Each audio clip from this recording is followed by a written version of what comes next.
안녕하세요. 조울증과 우울증이 뭐지? 그리고 어떻게 하지에 도움을 드리는 조은의 마음 약국입니다. 저는 아빠 지금까지 26년 동안 지옥을 50회 이상 다녀온 사람이죠. 여러분들 안녕하세요. 굉장히 오랜만에 뵙죠. 우리 가족들도 같이 한번 인사드렸으면 좋겠습니다. 안녕하세요. 조엄마입니다. 네, 안녕하세요. 26년차 조울증 관리하고 있는 조우입니다.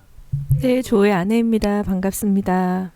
네, 우리 코로나19 때문에 정말 우리나라뿐만 아니라 이제는 전 세계적으로 막 난리가 이미 나고 있는 것 같아요. 정말 제 나이가 65세인데 이제 66세가 됐나? 근데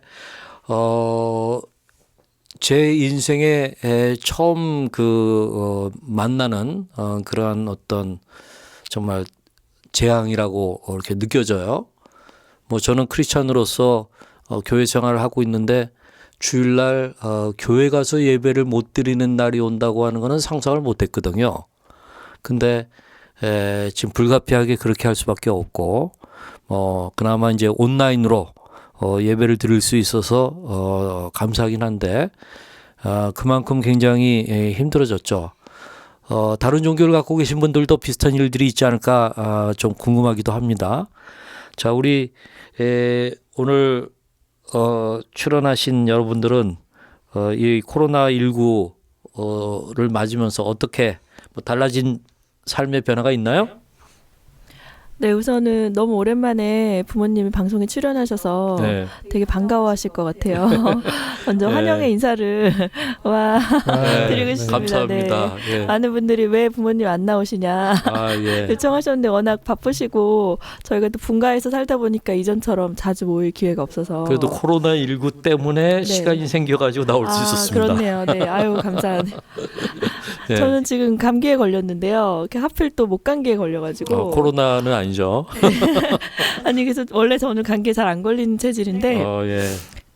며칠 동안 낫지 않아서 고민이 돼서 선별진료소에 가서 검사를 받았습니다. 근데 코로나인지 아닌지요? 네네 코로나 검사소에 갔는데 아주 길다란 면봉으로 코 속 깊숙이 넣어보더니 진찰해 주는 의료진께서 좀 많이 불편하세요 이러고 딱 넣었는데 저 눈알이 찔리는 줄 알았어요.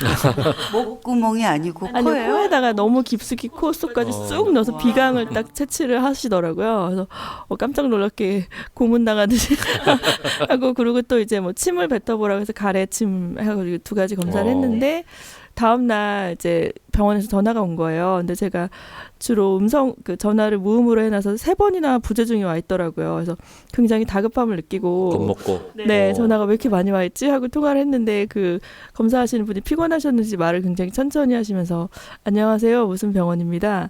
뭐뭐뭐 씨죠. 어제 검사하신 결과는 음성입니다. 이렇게 얘기하셔서 그냥 문자로 음성이라고 좀 알려주시지. 부재중이 찍혀서 굉장히 놀랐던 기억이 있습니다. 네. 네, 저도 아닐 거야 이렇게 말했지만 내심 감염됐으면 안 되는데 그런 우리 걱정도 하게 되더라고요. 가까이 살고 있는데 사실 그 얘기는 지금 방송하면서 처음 듣는 얘기인데 네. 저 알고 있었으면 좀 피할 걸 그랬네. 근데 요즘- 또 네.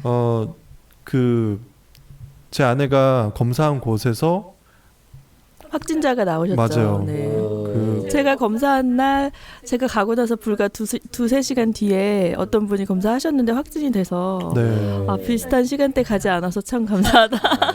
네. 저희는 다녀온 하나로 마트에 또 확진자가 그 이튿날인가 다녀갔다 그래갖고 이거 폐쇄됐죠. 네, 폐쇄가 됐죠. 잠시 놀랐었는데.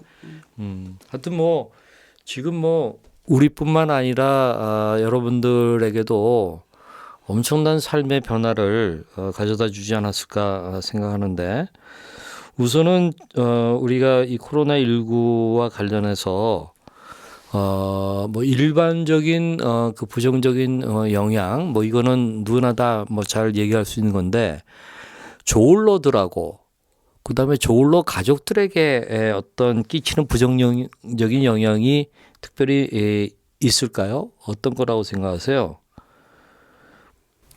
네, 우선 코로나 바이러스로 인해서 조증인 경우 많이 돌아다닐 수 없다는 점.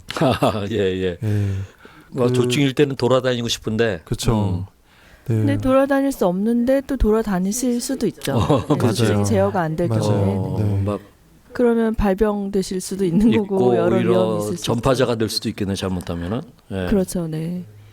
그러나 이제 어쨌든 외적 제재는 가해지니까. 그렇죠. 아니, 가족분들이 말리시고 네. 하시면 뭐 근데 가족 제가 말을 주변에 듣는다면 조울러분들 몇 분한테 얘기를 들었는데 이제 그냥 안정기에 있는 분들 말고 약간 조증이신 경우에 코로나19 걱정을 되게 많이 하시더라고요. 그래서 지나칠 정도로 되게 칩거하고 계시다고.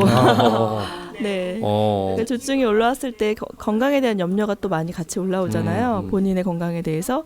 그래서 그런지 예민하게 반응하셔서 한참 원래는 이렇게 막 활발하게 돌아다녔어야 되는 환우신데 집안에서 활발히 집에만 있다고. 네. 근데 택배만 시키면서 집에만 우리 계신다고. 조 같은 경우에 과거에 조증이 심할 때 이제 과대망상 같은 게 좀 있었잖아요. 그러면은 만약에 코로나 19와 관련해서 지금 조증 상태에서 그런 망상증이 일어난다면 아닌 게 아니라 과대하게 나 정말 뭐 별거 아닌데도 내가 환자가 됐나 해가지고 막 지나치게 반응하고 그럴 수도 있나?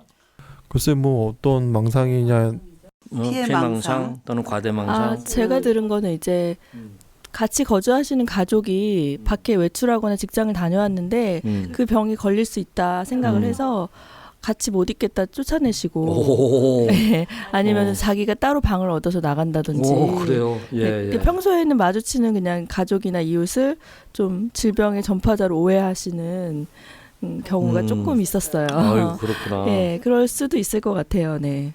약간 불안증이 있다든지 이런 환우들은 또 더 건강에 대한 염려가 많이 심해질 수 있을 것 같습니다. 뭔가 집에 있도록 요구받을 거고 그런 가운데서 시간은 많아지고 그런 가운데 또 일어날 수 있는 부작용이나 이런 건 없나요? 특히 이 조울러들이기 때문에. 네, 글쎄 집에 오래 있으면 심심하죠. 그래서 뭐 온라인 게임이나 아니면 중독성 있는 그런 포르노나 아니면 뭐 도박 사이트? 네. 도박 사이트 또는 자살 사이트나 뭐 이런 거에 빠질 수 있나요? 더 시간이 많기 때문에 꼭?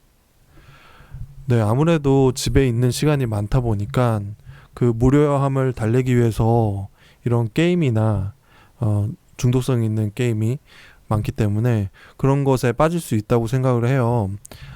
그 재밌는 소식을 들었는데 게임 업체들이 이 코로나19 확산 방지와 피해 복구를 위해서 엄청난 기금을 이렇게 앞다퉈서 했다고 합니다.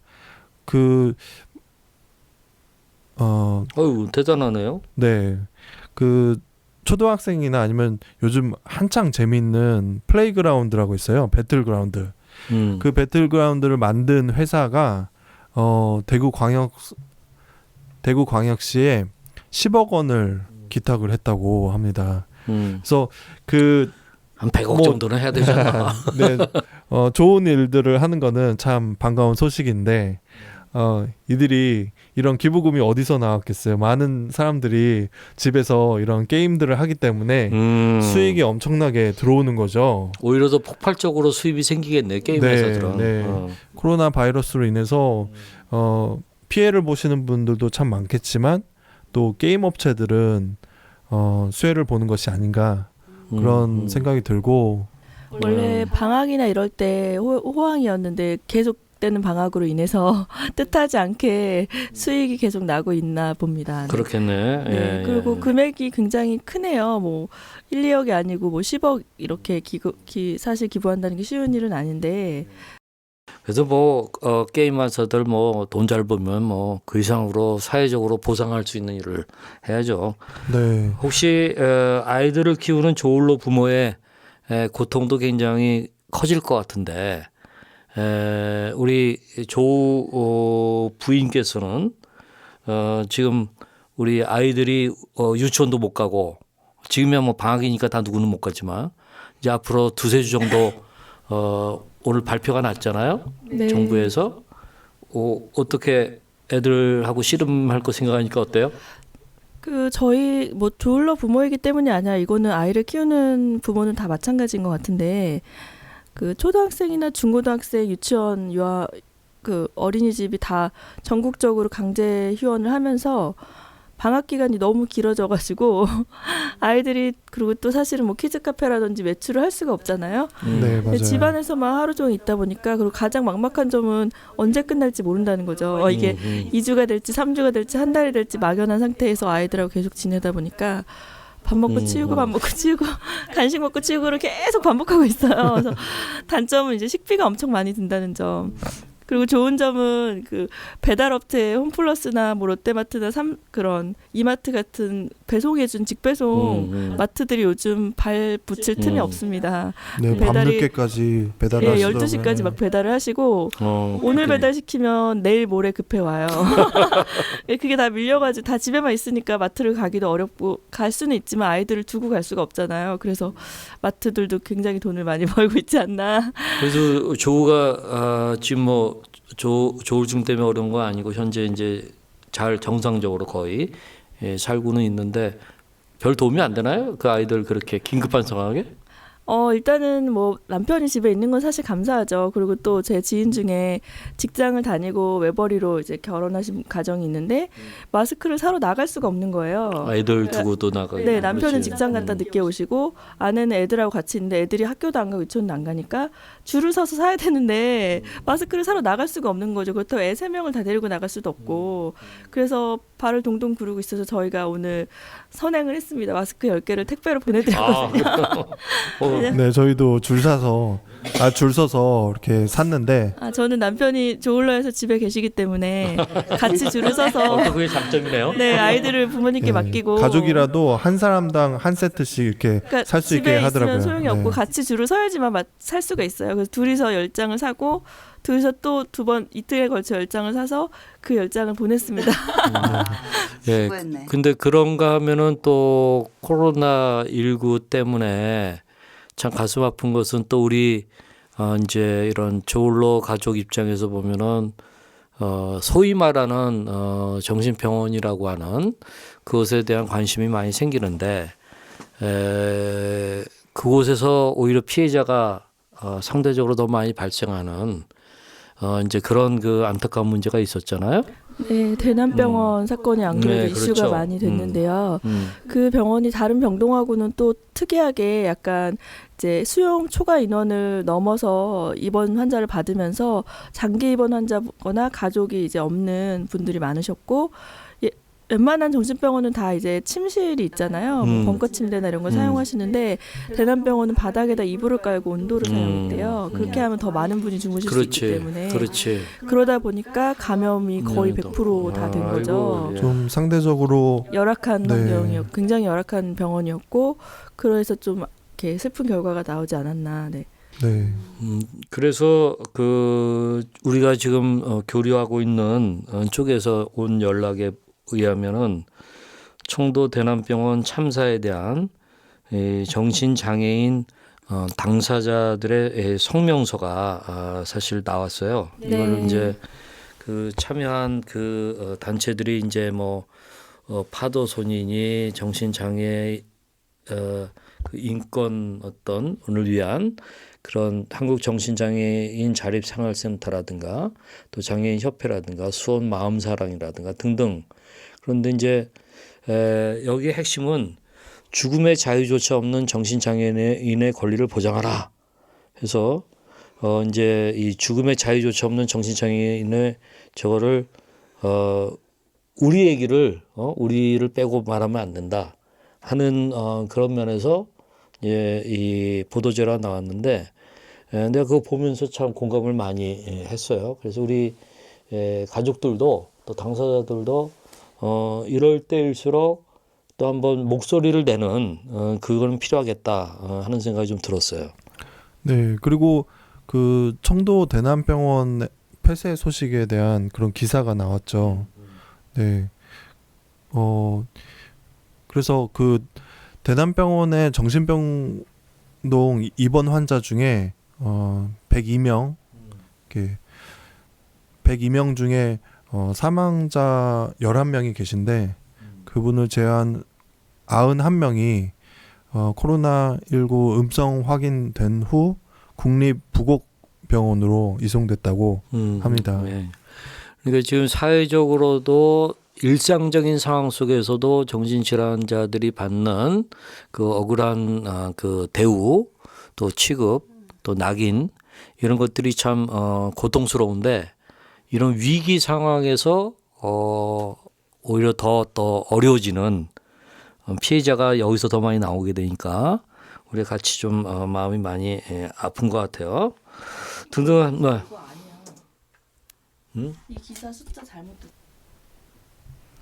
네, 그 청도 대남병원에 대해서 이제 기사를 접해서 많은 분들이 알고 계실 텐데 참 안타까웠던 점이 폐쇄병동에 입원된 환자 105명 중에 103명이 이제 집단 감염이 됐습니다. 거의 전부가 다 됐다는 건데 그러면서 이제 경북도청에서 병원 자체를 코호트 격리라고 해서 폐쇄시키면서 치료하겠다 이렇게 처리를 했는데 문제는 그 시설이 1인 격리실을 음압시설을 갖춰서 치료할 수 있는 상황이 안 됐기 때문에 기존처럼 이제 여러 환우들이 같이 있는 상태 누가 심하고 누가 심하지 않은지 구분이 안 된 상태로 계속 치료를 받다 보니까 이제 기저질환이 있었던 뭐 폐질환이라든지 당뇨라든지 기존에 병이 있었던 분들이 사망자가 대거 발생이 한 거죠. 근데 이제 사망자들이 발생을 하면서 이게 정부 차원에서도 관심을 갖고 또 아까 말하신 뭐 이제 인권단체나 당사자 단체들의 목소리를 내면서 이제 국립병원으로 일부 이송을 하고 또 치료를 받아서 지금은 많이 호전이 되고 또 음성이 나온 분들이 많이 있다고 합니다. 네. 네, 저희가 안타깝게 여기는 거는 정신질환 환우라고 해서 왜 제대로 된 음압 병실로 치료를 하지 않았냐. 처음부터 그랬다라면 사망자가 줄지 않았겠나 이런 생각을 하는 거죠. 네. 네, 제가 며칠 전에 이제 저는 한 달에 한 번씩 의사 선생님 만나고 약 처방을 받는데요. 보통 때보다 그 진료 받으시는 환우분들이 적으시더라고요. 보통 좀 오래 기다려서 선생님 만나서 면담을 나누는데, 네, 눈에 띄게 확연히 그 방문하신 분들이 적었어요. 그리고 저희 선생님께서 그 어느 지역에 정신건강복지센터 센터장이신데 얼마 전에 이제 센터장이 되셨는데 되시자마자 이런 일이 터져서 굉장히 난감하다고. 네. 네, 사회복지사 분들이 그 보건센터, 복지센터 회원분들의 집에 이렇게 찾아가고 그런 일들을 하시잖아요. 그것도 다 이제 제안하시고. 예, 동료 지원과 일하는 수원에 분하고 얘기를 했는데 환자들이나 등등 방문은 굉장히 줄어들었대요. 그래서 이제 오히려 내근형으로 이렇게 이제 아마 일들을 준비하고 이제 그러는 모양이더라고요. 근데 아까 지금 웬만한 정신병원들은 다 면회나 외출 외박이 다 금지가 됐고요.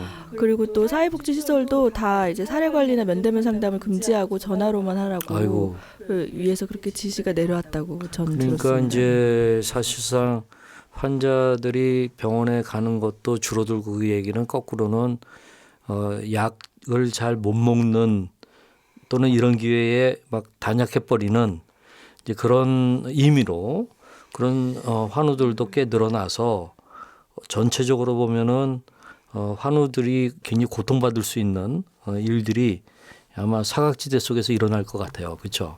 네. 그리고 이 정신병동하고 노인 전문 요양병원하고 같이 있는 그런 병원들이 많아요.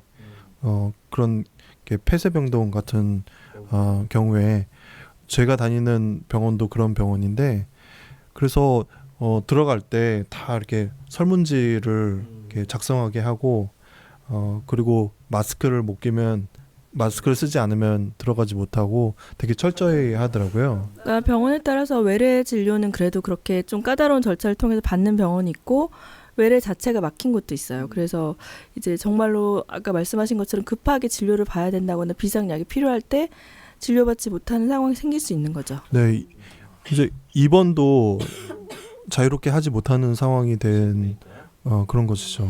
그래요. 여러 가지 이제 뭐 예상되는 이 부정적인 일들이 많이 있는데 반면에 어떤 사건이든지 재앙이든지 또 뒤집으면 긍정적인 것도 없지 않아 있거든요. 기회이기도 하고 그러는데 우리 조 엄마께서 보면은 요즘에 코로나19 때문에 대부분이 어렵지만 혹시 잘 되는 비즈니스나 뭐 일도 있을까요? 어떻게 보세요? 글쎄요. 아까 얘기한 것처럼 게임 산업, 뭐 배달 업체 또 뭐가 있을까요? 마스크 손소독제 뭐 그리고 근데 안타깝게도 마스크 회사 중에 메이드 인 차이나가 참 많다는 거. 그래요? 아. 네. 그다음에 또 어떤 글쎄요. 또 이런 걸 뭐가 사업가적 그 눈으로 보면은 뭔가 기회로 만들 수 있는 거 없나요? 사실 온라인 어떤 사업 온라인으로 이루어지는 것들. 네, 저도 사실 거의 쇼핑은 온라인으로 하고 있거든요. 네, 그걸 좀 더 많이 하게 되는 것 같아요. 그러겠죠. 어차피 못 나가니까. 지금 그러니까 제가 주로 이용하는 마트가 홈플러스 마트 배달을 하는데 저희가 사는 지역 그거밖에 배달이 안 되기 때문입니다. 선호하는 건 아니고. 근데 거기 배달 딱 홈페이지에 들어가면 첫 화면이 부모님에게 장 봐드리기 이렇게 나와요. 그러니까 평소에 그런 배달 앱을 이용하시다 않은 그분들은 부모님이 어떻게 할지 모르니까. 부모님들이 할 줄 모르니까 자녀분들한테 부모님 주소로 사줘라 이 얘기예요. 그러니까 그렇지. 장보러 나가는 게 쉽지 네, 않으실 참 테니. 마케팅 잘하네요. 네, 그래서 폭발적으로 배달하시는 그런 업체들이 그렇지. 증가하고 있지 않을까. 근데 배송 기사분이 되게 젊은 20대 분이 오셨는데 너무 안쓰럽더라고요. 하루 종일 힘드실 것 글쎄 같아서. 말이야. 그분들에게 네. 특근 수당 같은 게 좀 많이 줘주면 좋겠네. 그런 것 같아요. 제가 듣기로는 요즘 퀵 서비스나 그 배달의 민족 같이 뭐 그런 오토바이 배달도 굉장히 바쁘다고 들었어요. 그렇겠어요. 네. 하여튼 뭐 좋은 의미에서 잘 되면 좋겠고 사실 나는 이제 이런 뭐 재앙이나 어떤 사건 같은 것들을 보면서 우리에게 반드시 필요한 게 그 요셉과 같은 통찰력. 그러니까 어떤 뭐 풍년이 오면 그것을 알고 미리 그 후를 대비하고 흉년을 대비하고 또 어떤 흉년 때는 어떻게 해서 지도력을 잘 확보하고 뭐 등등의 그런 어떤 통찰력 이런 게 굉장히 좀 필요하겠다 하는 생각이 좀 들어요. 뭐 그런 점에서 우리 같이 한번 대화해 보면 좋겠는데 혹시 이 코로나19를 맞으면서 조울로로서 또는 조울로 가족으로서 어떤 긍정적인 부분도 있다라고 생각되는 게 있으세요?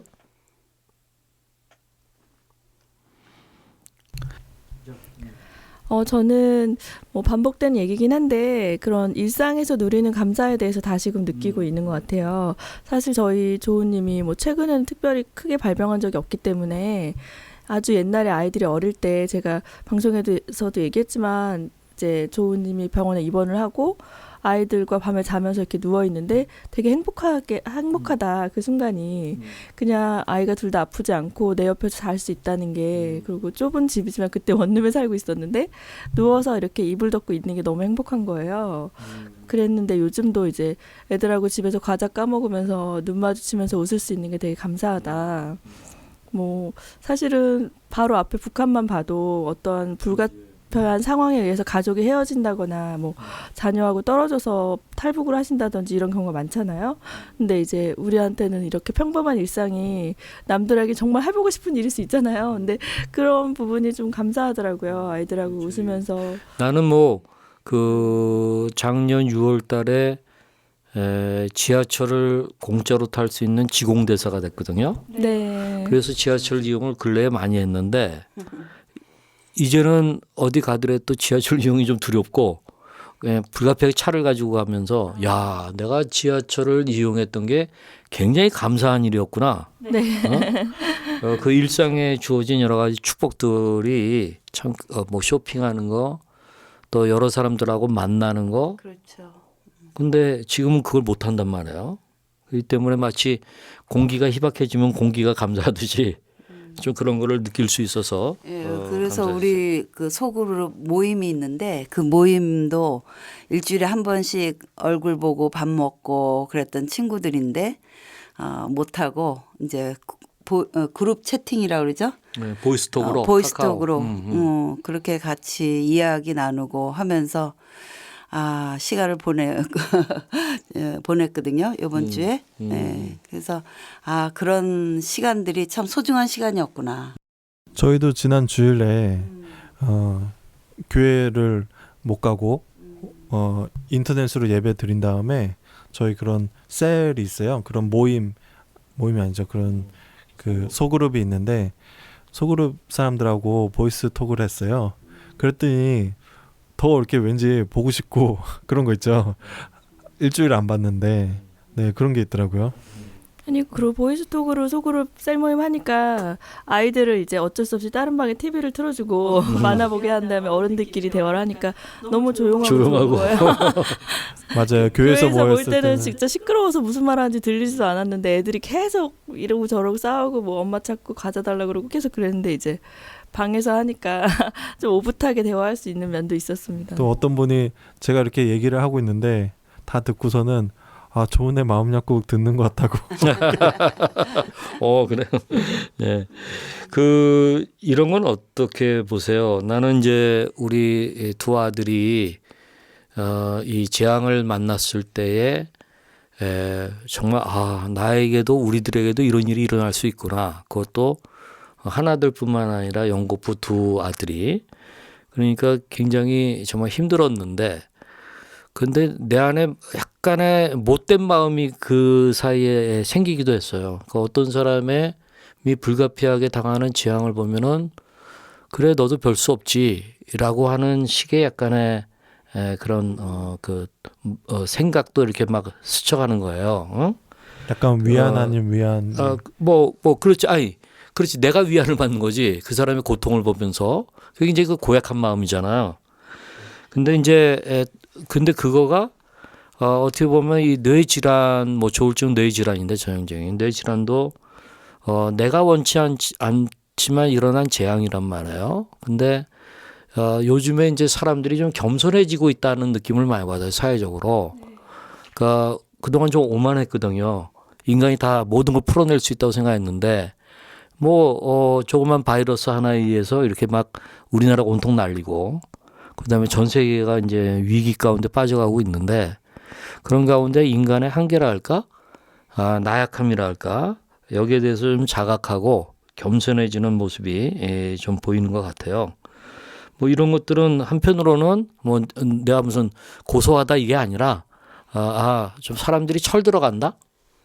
또 어떤 인생의 소위 말하는 정상적인 삶 그거 외에 비정상적인 삶도 그 삶으로 받아들이고 살아야 되는 사람이 많거든요. 네, 그렇죠.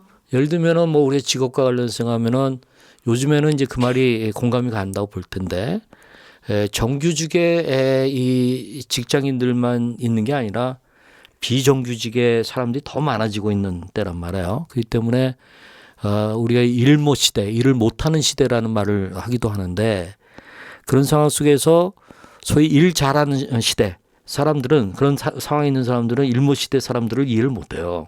근데 이 코로나19 같은 것들을 맞으면서 내가 나가던 직장도 지금 자유롭게 못 갈 수도 있네 하는 그러한 이 위기 어떻게 보면 비정상적인 삶 부정형의 삶 이런 거가 깨질 수도 있구나 하는 것들이 좀 사람들 가운데 공포감으로도 작용하고 또 위기의식으로도 작용하는데 한편으로는 나는 이것은 좀 겸손해지게 하는 그리고 이런 일상적인 삶을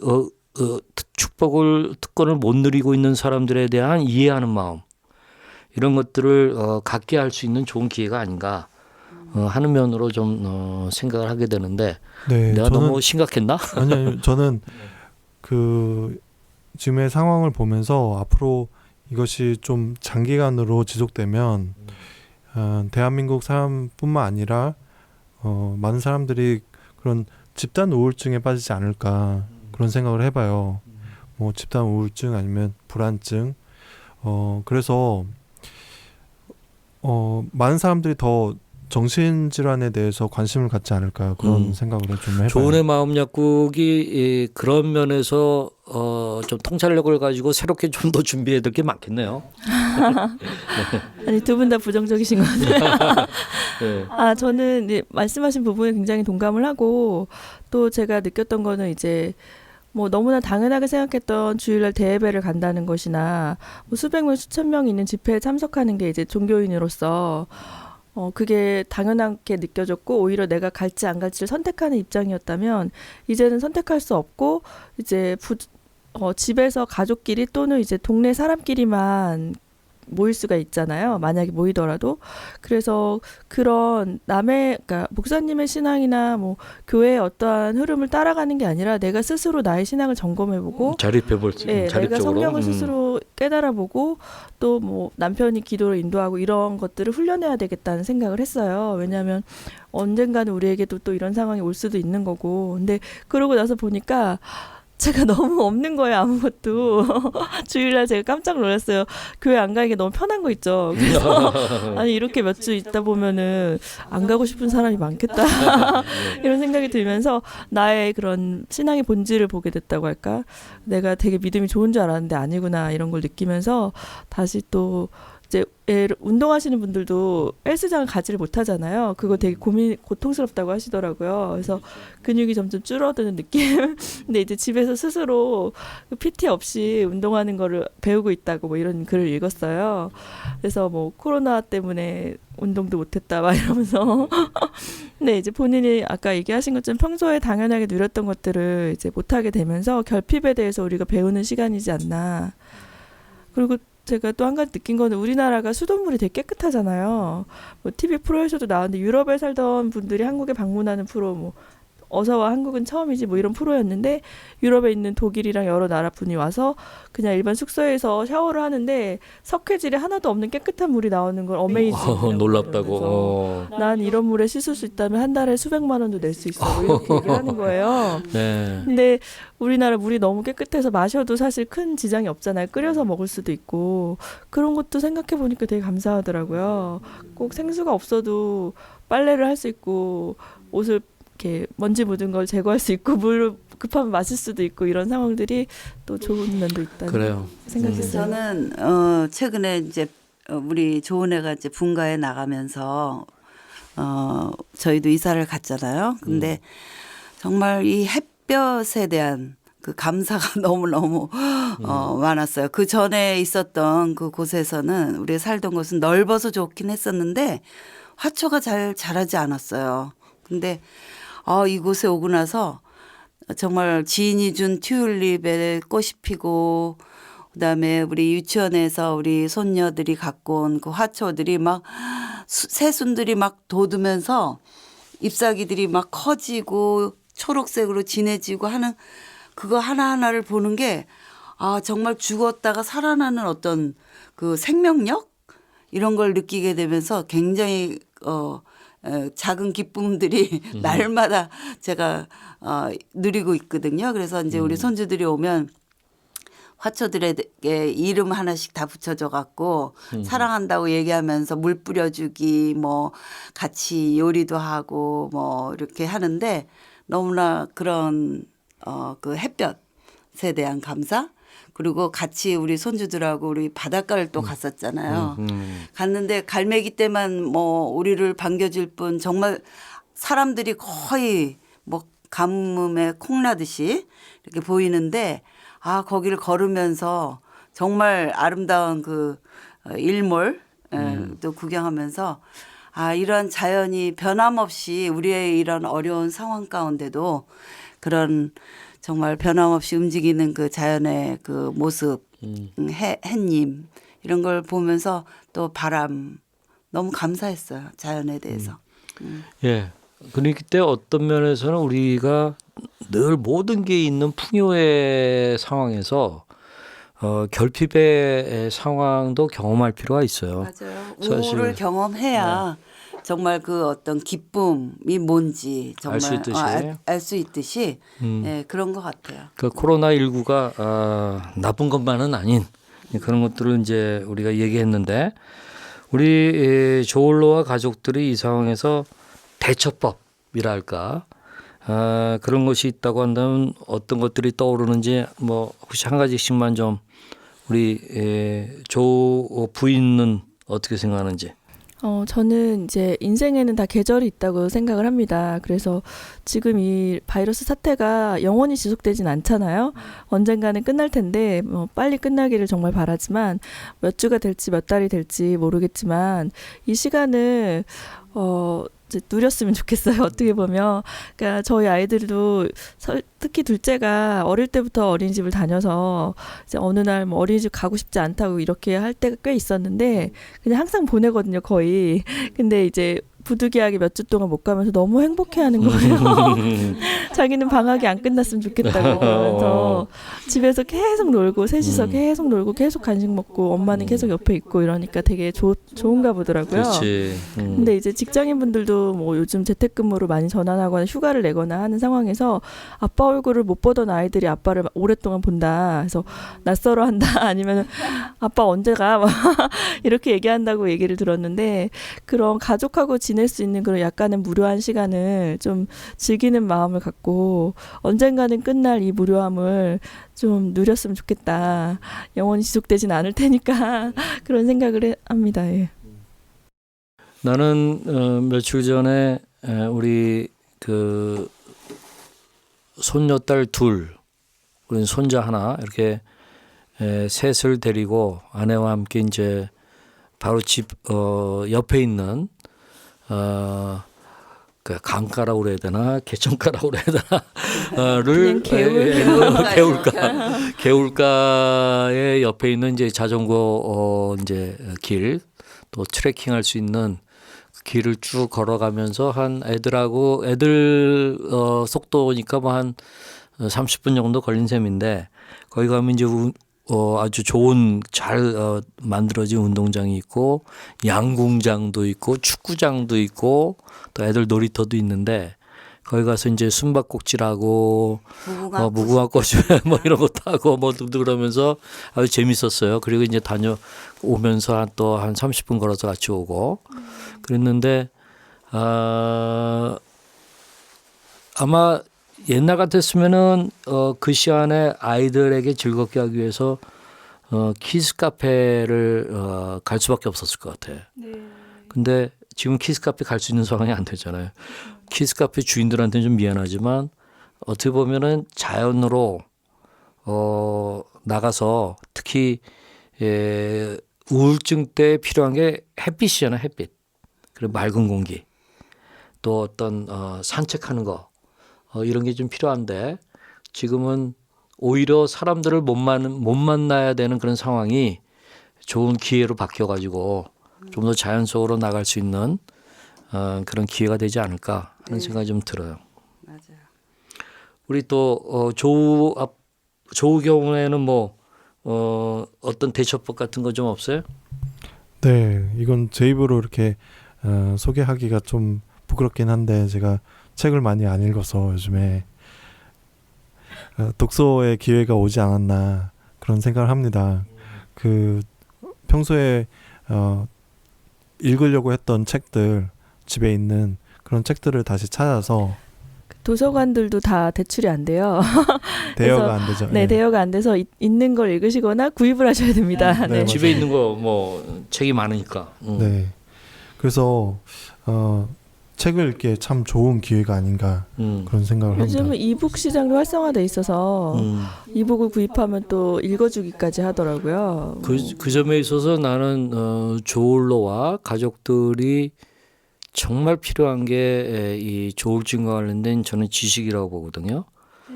단순히 이제 그 병에 대한 이해뿐만 아니라 이제 회복되는 과정에 반드시 필요하고 그다음에 조울로와 조울로 가족들만이 갖고 있는 고민들이 있는데 그런 것들을 뭐 책이라든가 또 온라인 유튜브 같은 데 보면 굉장히 많잖아요. 뭐 저희 조은혜뿐만이 아니라 여러 전문가들의 좋은 그 이 유튜브 방송들이 많잖아요.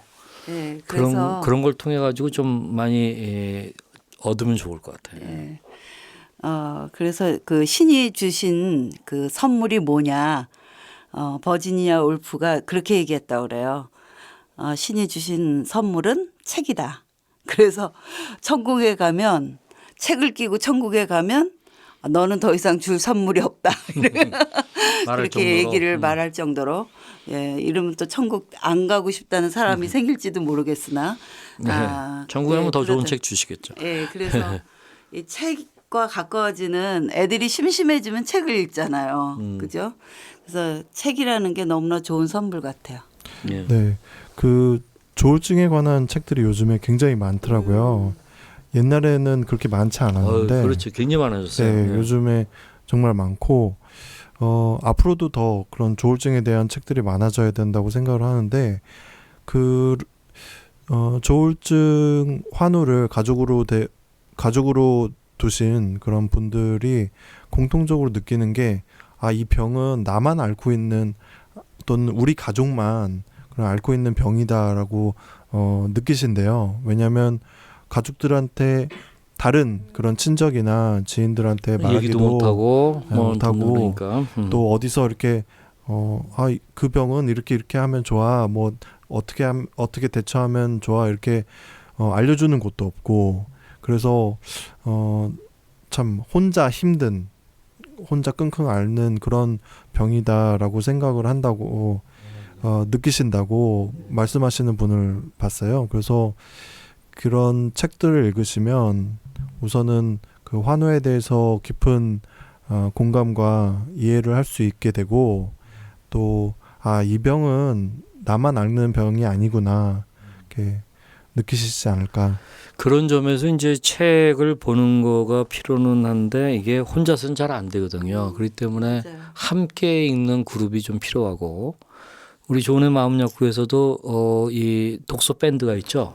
지금 거의 네. 뭐 한 60여 분이 같이 활발하게 하고 있는 것으로 알고 있는데, 여러분들 가운데 만약에 원하시면 여기 이런 데 신청하실 수 있고요. 또 주변에서 같이 335 그 책을 정해가지고 소그룹으로 좀 나누는 그런 게 반드시 필요하다고 생각합니다. 이제는 우리가 집단 지성을 이용해서 개인적으로는 못 풀지만 또 한 가족으로는 힘들지만 함께 누적된 집단 지성, 또 계속 살아있는 집단 지성을 활용하면은 우리가 능히 이길 수 있다고 저는 생각을 해요. 네. 그리고 어떤 분이 이렇게 말씀하셨어요. 그 책을 읽는 거는 좀 누구나 할 수 있는 일인데, 우리가 그 쓰기 위해서 책을 읽는다 이렇게 생각을 하면 글도 쓰고. 왜냐하면 읽는 거로만 끝나면 그냥 그걸로 끝난대요. 그러나 쓰기까지 하면 그걸 실천할 수 있게 된다는 네, 거거든요. 좋죠. 그래서 우리가 그 목표를 쓰기 위해서 읽는다 이런 목표를 가지고 짧게라도 나의 스토리를 써가면 좋을 것 같아요. 좋네. 뭐 그런 것들을 좀 뭐 같이 온라인상에서 나눈다든가 그러면 훨씬 더 좋겠네요. 우리가 많은 얘기들을 나눠서 이제 시간이 많이 갔어요. 여러분, 우리가 이 호모 사피엔스의 시대, 이게 스마트폰을 누구나 다 들고 이 스마트폰을 통해서 살아가는 시대잖아요. 그렇기 때문에 신인류라고 하는 것이 지금 만들어졌고, 코로나19와 같은 재앙을 만나면서도 우리 많은 한국 사람들이 또 세계인들이 호모 사피엔스로서의 준비가 돼 있어가지고 대처하는 능력이 내가 볼 때는 옛날보다 훨씬 낫다고 봐요. 네, 맞아요. 지식 정보가 워낙 빨리 되니까. 특히 단톡방. 네, 뭐 그런 걸 네. 통해서라든가. 그래서 우리가 우리 조울로와 우리 가족분들도 이런 포노 사피엔스로서 서로 같이 자조 모임도 만들고 서로 독서 모임도 만들고 또 그냥 같이 어려운 것을 나누는 그런 것들이 좀 많고, 또 우리 그런 점에서 조은의 마음 약국 잘 활용도 좀 해주시고요. 그래서 이제 제가 좀 마무리를 져야 될 것 같은데 아쉽지만, 우리 조울러와 가족들은 이미 저는 코로나19와 같은 재앙을 개개인적으로 가족으로 겪은 사람들이라고 생각합니다. 저희들도 마찬가지고요. 그렇기 때문에 많은 어려움이 있었지만 한편으로는 내공을 키워갈 수 있었다고 저는 생각합니다. 그래서 조울로와 가족들은 이런 위기와 불안과 공포의 시대에 오히려 이런 것들을 처음 맞는 우리 동시대의 사람들에게 위로자와 희망자가 될 수 있지 않나 생각합니다. 인생이 항상 정상적인 삶만이 아닌 비정상의 삶, 부정형의 삶이 있다는 것을 체험하고 이제 그것을 깨닫게 되는 당황하는 이 시대인들에게 뭔가 진심으로 소통할 접촉점을 우리가 만들어 줄 수 있습니다. 또 이 시대의 놀란 사람들에게 뭔가 말을 걸 수가 있습니다. 조울로 여러분 또 가족 여러분, 코로나19에 겁에 질린 사람들을 우리 위로합시다. 겁먹지 마 라고 말합시다. 괜찮아 라고 말합시다. 네, 그럼 우리 다 같이 인사하고 마치겠습니다. 안녕히 계세요. 안녕히 네, 계세요. 감사합니다. 감사합니다.